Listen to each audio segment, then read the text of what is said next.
Also mal angenommen, ich gewinne den Kampf. Was ist da für mich drin? Ja, so vielleicht 4,5. Kommt immer drauf an. Mal mehr, mal weniger. Aber nur, wenn du gewinnst. Sonst gehst du leer aus. Auf deinen wohlverdienten Feierabend. Daraus wird leider nichts. Ich muss noch mal zum Großmarkt und ich bin eigentlich nur gekommen, weil ich mich umziehen und duschen wollte. Ich bin völlig verschwitzt. Ich weiß, wie das ist.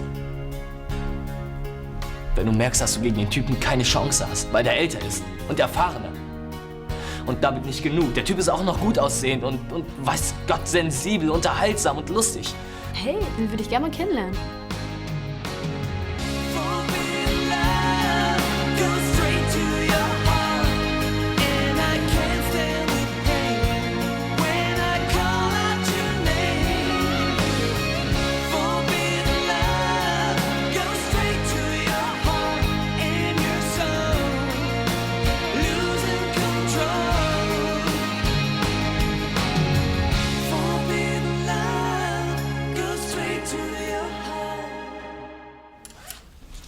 Erik sollte seine Weste gegen eine Zwangsjacke eintauschen.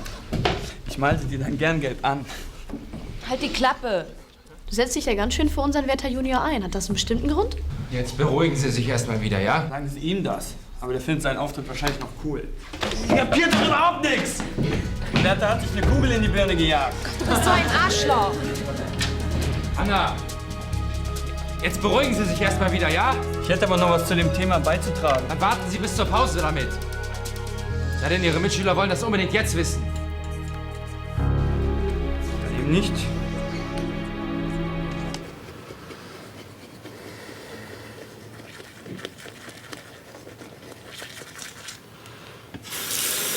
Tim, endlich bist du wach. Ich wollte es dir ja eigentlich schon gestern Abend sagen, aber was ist denn? Meine Schulter. Ist nichts, ist halb so schlimm. Bist du sicher? Ich meine, willst du nicht lieber zum Arzt gehen? Nee, erst wenn der Arm abfällt. Es ist wirklich nicht so schlimm. Ich habe nur eine kleine Zerrung vom Kästenschleppen. Naja, 2 Schichten am Tag. Das schafft ja kein Mensch. Ich glaube, ich muss mal ein ernstes Wort mit deinem Chef reden. Nee, lieber nicht. Der hasst Kritik und ich mag meinen Job eigentlich ganz gerne. Zumindest, bis die Schulden abbezahlt sind. Siehst du. Und darauf brauchst du in Zukunft keine Rücksicht mehr zu nehmen. Wieso? Weil ich einen gut bezahlten Job an Land gezogen habe. So plötzlich? Ja, was ist? Freust du dich nicht? Doch, klar. Aber? Nee, es ist ein Job. Und der bringt dir jetzt, was weiß ich, ein paar tausend Mark. Und dann? Dann bin ich wieder im Geschäft. Auf jeden Fall kannst du deine Großmarktkarriere an den Nagel hängen. Ich soll meinen Job hinschmeißen? Darüber können wir reden, wenn es bei dir wirklich wieder besser läuft. Hm? Woher hast du den Job überhaupt bekommen auf einmal? Von dieser Frauenzeitschrift, Femme Fatale. Das ist so eine Reportage über John Peters und ich mache die Fotos. Das ist eine Riesenchance. Normalerweise lässt er niemanden an sich ran. Aber für dich macht er natürlich eine Ausnahme, hm? Ja? Wundert dich das? Nein, eigentlich nicht.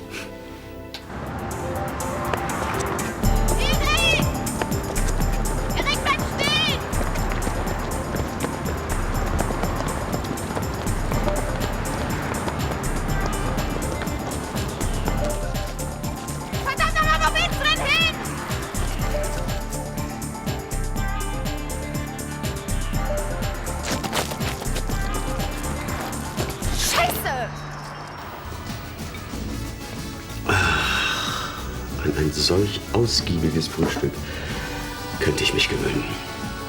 Leider muss ich mich ins Büro verabschieden. Also in diesem Sinne, ich wünsche euch einen schönen Tag. Danke, dir auch. Und mach dir so kurz vor deiner Abreise keinen unnötigen Stress. Das Leben geht doch ohne dich weiter. Wir kommen schon zurecht, nicht wahr? Mann, ist er gut drauf in letzter Zeit. Also ich habe immer mehr den Eindruck, dass er verknallt ist. Wie kommst du denn darauf? Naja, abgesehen von seiner guten Laune tut er auch was für sein Äußeres. Mein Vater hat sich noch nie im Fitnesscenter abgerackert. Und vielleicht ist er etwas gesundheitsbewusster geworden. Doch nicht Papa. Ich komme schon noch dahinter.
Erik.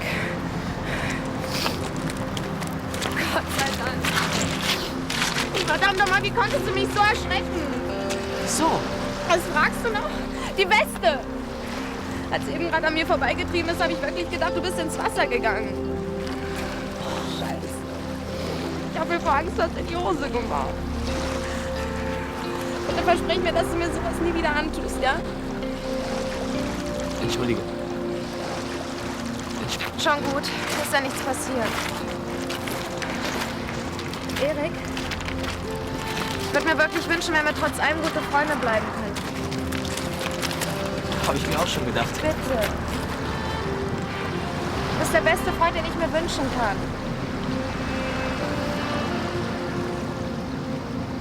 Ich muss mir eine neue Weste kaufen. Hast du nicht Lust, mir zu helfen beim Aussuchen? An was hast du so gedacht? Keine Ahnung. Aber nichts Gelbes mehr. Der Wetter, der ist mir auf die Dauer noch zu depressiv. Ja, nicht nur dir.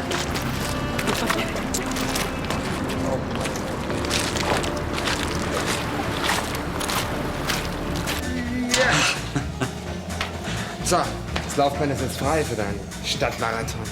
Du, nicht mal für 100 Meter mehr habe ich Zeit. Ich muss ins Büro. Dort wartet ein Haufen Arbeit auf mich. Oh, entschuldige bitte. Ich habe die letzten Nächte nicht so viel geschlafen. Ein junger Ehemann hat auch nicht zu schlafen. Wo kämen wir denn dahin?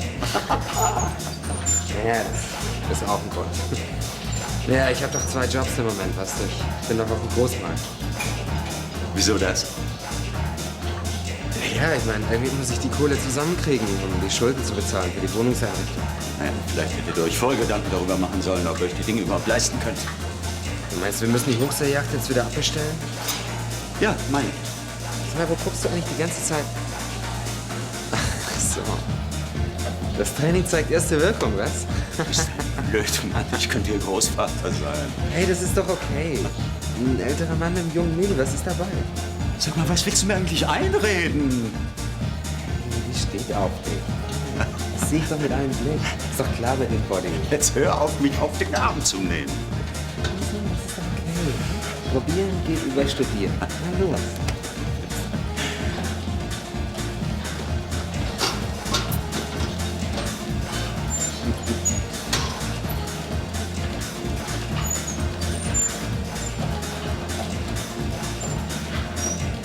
So, jetzt bin ich gegen das Schmuddelwetter in London bestens gewappnet. Bei den vielen Winterklamotten könnte man glatt meinen, du fährst in den Skiurlaub. Sicher ist... sicher. Oh Gott, ist der schwer. Du hast doch ein paar Bücher hier. Du hast in London bestimmt was Besseres zu tun. Ich werde alles haargenau berichten. Aber du musst mich natürlich auch auf dem Laufenden halten. Was meinen Vater so betrifft, von wegen Liebe und so. Warum fragst du ihn nicht einfach? Ach, das bringt doch nichts. Er würde garantiert alles abstreiten. Wahrscheinlich hat er sie im Büro kennengelernt. Oder im Fitnessstudio. Sonst geht er nirgendwo hin. Mal angenommen, deine Vermutung stimmt. Was glaubst du eigentlich, welcher Typ Frau deinem Vater gefällt? Er war mal mit Clarissa zusammen. Aber von solchen Frauen hat er die Nase garantiert voll. Und sonst? Ich glaube, mein Vater steht auf eine Frau, die lieb ist und anhänglich. Und trotzdem weiß, was sie will. Ja, und äußerlich? Meinst du, er hat einen bestimmten Typ? Er hat mal für Liz Taylor und Catherine Deneuve geschwärmt. Naja, so jemanden wird er ja wohl kaum im Büro kennenlernen. Naja, wie auch immer. Am besten, du hast ein Auge auf ihn. Und wenn du was rauskriegst, dann rufst du mich an. Mach ich doch glatt.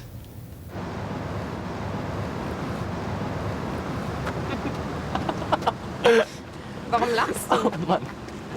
Ich habe mir gerade noch mal die Sache mit dem Wärter voll reingezogen. Oh Mann, ich habe mich wirklich als Wärter gefühlt. Ich habe mir die gelbe Weste angezogen. Ich war der Typ nachher. Und jetzt? Es ist vorbei, Gott sei Dank. Ich habe die Weste in den Rhein geworfen. Und das war für mich dann auch der Schlussstrich, weißt du? Das ging mir vor ein paar Monaten genauso, als Florian mit mir Schluss gemacht hat. Ja. Da habe ich alles, was mit ihm zu tun hatte, in den Rhein geschmissen. Und danach ging es mir wirklich besser. Du hast ihn sehr lieb gehabt. Ja? Ich war mal schwanger von ihm. Ja, ich habe das Baby verloren. Das war das Schlimmste, was mir je passiert ist. Ich dachte, ich würde das niemals verwinden. Ja, hat auch eine ganze Weile gedauert. Aber jetzt bin ich drüber hinweggekommen.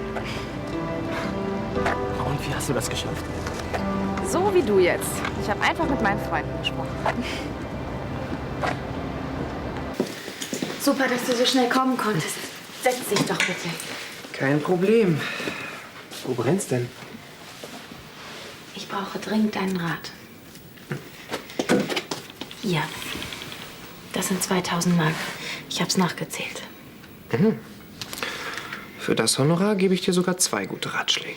Ich hab's in Tims Hosentasche gefunden. Gero, da stimmt doch was nicht. Woher hat Tim so viel Geld und so schnell? Vielleicht hat er auf dem Großmarkt einen Vorschuss gekriegt. Naja, vielleicht stammt's auch aus einem Bruch.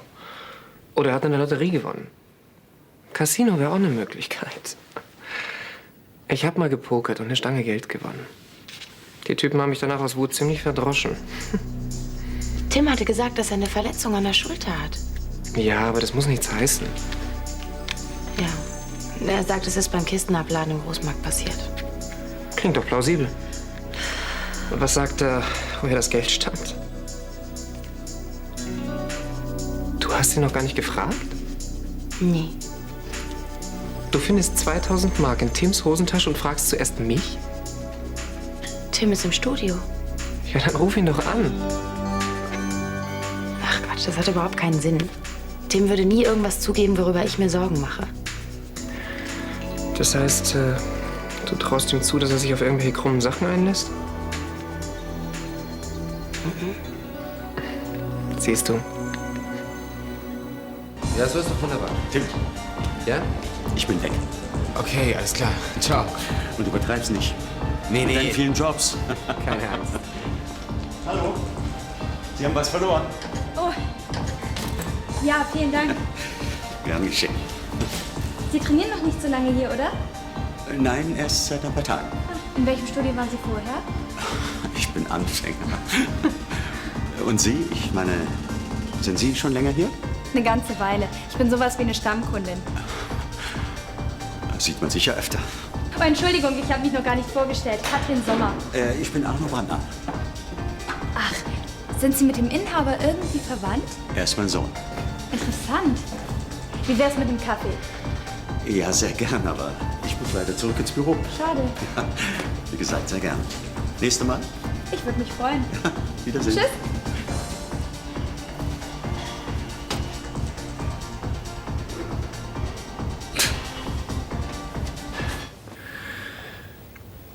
Ich bin echt froh, dass die Sache mit Erik so glimpflich abgelaufen ist. Ich habe schon die Schlagzeile in der Zeitung vor mir gesehen. Lehrer hat Verhältnis mit Schülerin. Mitschüler sprang aus Liebeskummer in den Rhein. Wenn es nicht so traurig wäre, könnte man glatt drüber lachen. Aber ich glaube auch, dass Erik jetzt drüber wegkommt. Ja, hoffentlich. Ich kann ihn gut verstehen. Ich habe mit Florian mal so was Ähnliches erlebt. Du hast bisher nicht viel darüber erzählt. Andermal vielleicht. Heute ist mein Bedarf an traurigen Geschichten gedeckt. Kann ich verstehen. Ich habe auch so ein paar Sachen erlebt, an die ich nicht gerne zurückdenke. Aber so ist das. Wenn man sich auf jemanden einlässt, dann riskiert man, verletzt zu werden. Aber ich hoffe, uns passiert das nicht. Und wie willst du das wissen? Ich glaube, ich habe aus meinen Erfahrungen gelernt, Und was zum Beispiel? dass man den Augenblick genießen muss. Aber nicht jetzt. Ich bin ein bisschen durcheinander. Ich glaube, ich gehe jetzt nach Hause. Susanne fährt heute nach England und ich wollte ihr noch Tschüss sagen. Ja. Das hat aber nichts mit dir zu tun. Wirklich nicht. Ich brauche einfach nur ein bisschen Zeit für mich allein. Das ist alles. Okay? Okay. Eine Sonderschicht heute Abend? Sag mal, kann das vielleicht mal jemand anderer machen? Ja. Ja, okay, wenn es nicht anders geht. Ja. Okay. Ciao. Tim? Ohne ihn bricht in ganz Düsseldorf die Gemüseversorgung zusammen. Behauptet er jedenfalls. Du glaubst ihm nicht? Nein. Nicht nachdem ich das Geld in seiner Hose gefunden habe. Vielleicht hat er ja einen dritten Job angenommen. Und warum verschweigt er mir den? Könnte ja sein, dass der Job ein bisschen ausgefallen ist. Mit 2000 Mark am Abend muss der Job ein bisschen ausgefallen sein. Künstler haben Gagen in dieser Höhe. Das müsstest du als Fotografin noch wissen. Ja, aber in der Größenordnung nur als Topmodel oder so. Oder wenn man sich auszieht. Gero, was weißt du?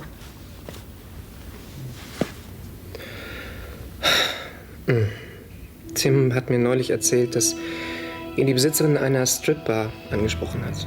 Du weißt schon, so eine Bar, wo Männer vor Frauen strippen. Du spinnst. Wenn ich's dir sage. Er hat mir sogar ihre Karte gezeigt. Die Frau war auf der Suche nach neuen Tänzern und Tim hat ihr wohl gefallen. Die Bezahlung soll da sehr gut sein. Das wird das Geld erklären. Ja. Und bei seinem ersten Auftritt hat er sich die Schulter verletzt. Vielleicht ist er über seinen Slip gestolpert. Naja. Weißt du noch, wie der Laden heißt? Déjà-vu oder so ähnlich. Gut.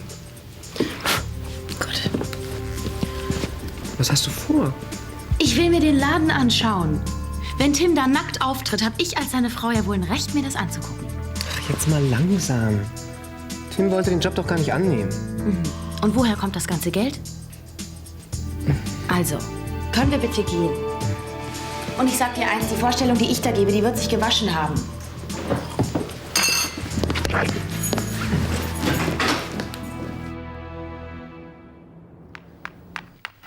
Du bist dran. Anna, die Straße hättest du kaufen können. Etwas mehr Einsatz, sonst hast du gleich verloren.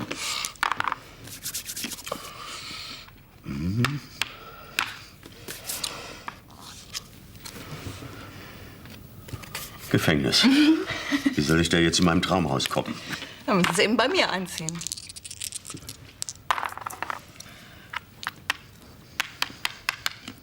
Schlossallee.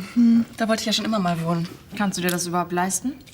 Kommt ganz auf den Vermieter an. Sagen wir, mietfrei und dafür einmal den Rasen mähen? Oh, das gilt aber nicht. Du bist dran. Der Reisebus, Susanne! Ich bin schon da. Tschüss, Anna. Und viel Glück mit, du weißt schon wem. Ja. Und schreib mal eine Karte. Ja, gut.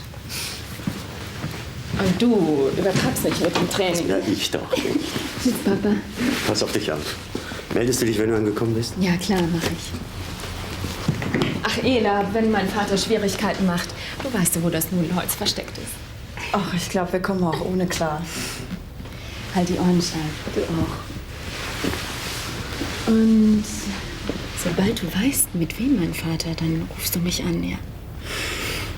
Hallo, dann wollen wir mal.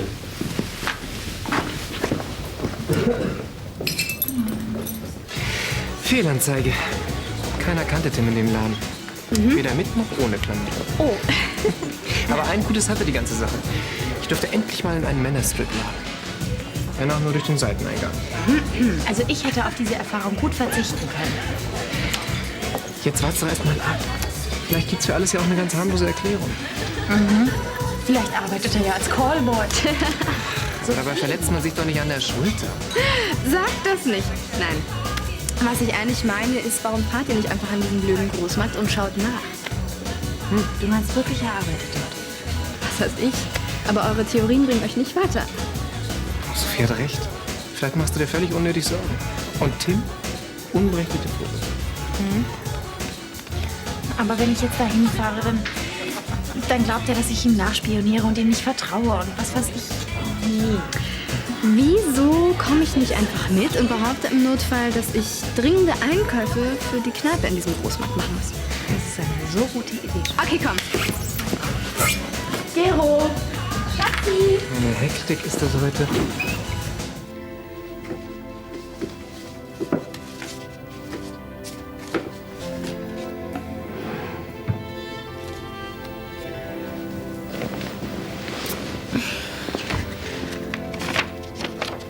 Jeder Jüngling sehnt sich so zu lieben, jedes Mädchen so geliebt zu sein.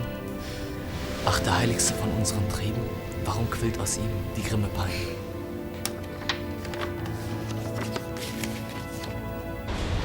Ich habe doch gesagt, dass da keiner mehr ist. Ja, wo sonst das im Großmarkt soll er denn sein? Was weiß ich, vielleicht hat die Alte ja noch ein anderes drin.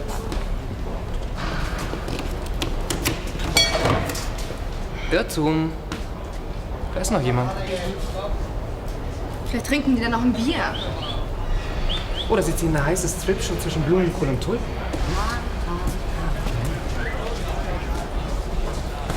Los.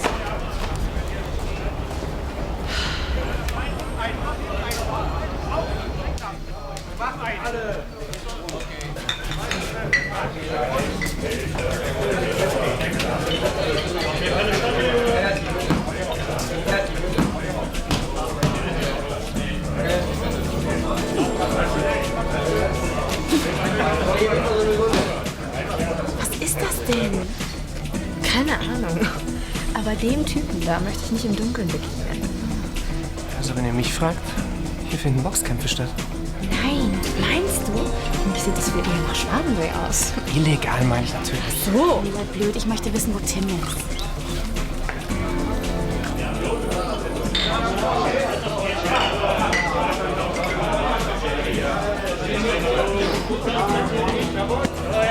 Kommen wir zum 5. Kampf des heutigen Abends.